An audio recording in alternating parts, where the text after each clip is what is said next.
This is Newcap News with Jacob Zaire. Good evening and thank you for joining us, Clayton.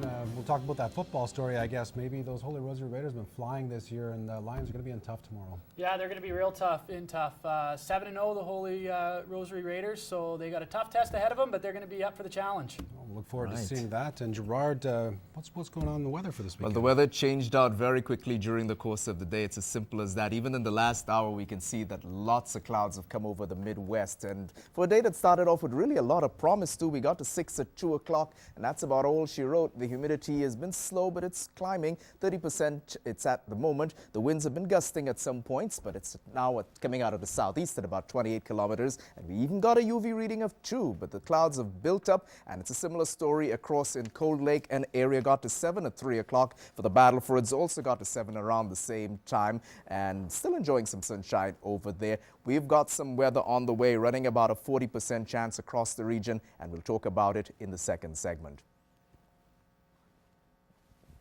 A former Canadian Forces corporal is facing some hefty charges after an incident in Cold Lake last year. The incident took place at the Cold Lake Cadet Summer Training Center August 1st, 2010, sparking multiple sexual assault and breaking and entering charges against ex-corporal Alexander Lowe. Details are sparse at this time, and the names of the youths involved won't be released for privacy reasons. Lowe was let go from the Canadian Forces this past June. The Canadian Cadet Organization and the Canadian Forces say the protection, safety and security of youth under their care is a top priority. Lowe had a plea bargaining agreement in Cold Lake today, and sentencing will commence at the end of November. The countdown is on. There's only 11 more days until Saskatchewan voters cast their ballots to decide who will lead the province for the next 4 years. To help make this decision more informed for Border City residents, the Chamber of Commerce hosted an all-candidates forum last night. Whitney Stinson was there and brings us the highlights. It was pretty apparent what was on everyone's mind last night. If there are 200 more doctors working in Saskatchewan, where are they? Or would you expand on a private for-profit form of healthcare delivery? What is your party's plan to educate and retrain our own children to be Saskatchewan doctors of today and tomorrow?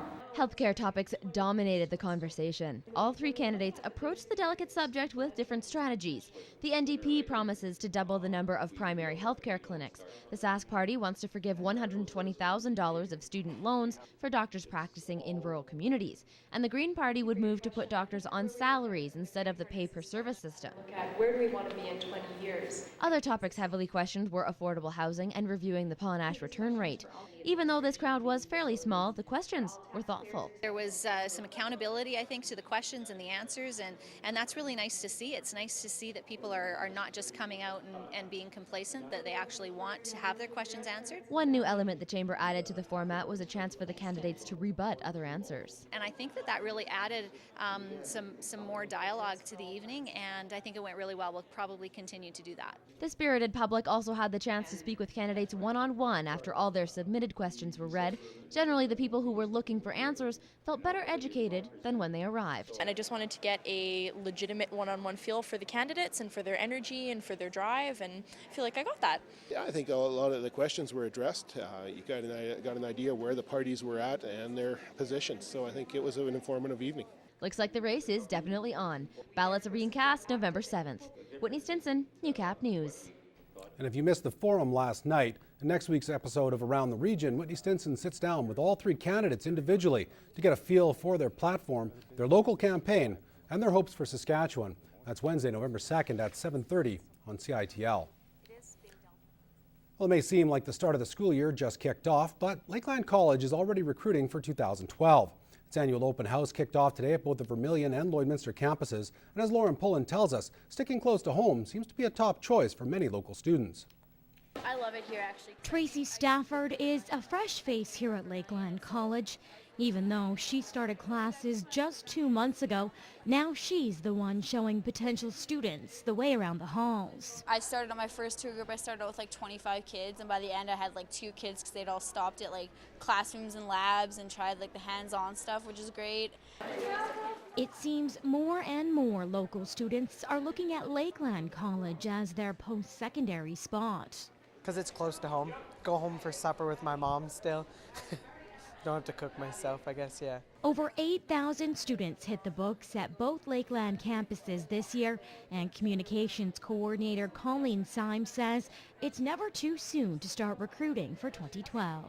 We expect to get, I'm sure, more than a couple hundred applications. For Tracy, the choice of college before university was simple.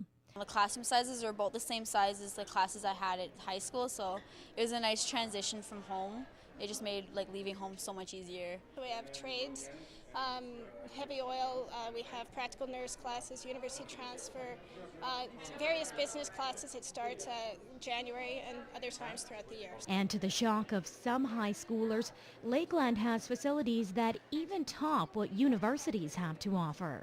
When they found out that our labs are state of the art, we have better technology than the U of A, they their eyes just lit up and they're like, oh, okay, I want to go here now. Now, if you didn't get a chance to come check out the festivities here today at the college, you're not out of luck just yet. The open house does run tomorrow from 9 until 4, and yes, there is free popcorn. Lauren Pullen, Newcap News.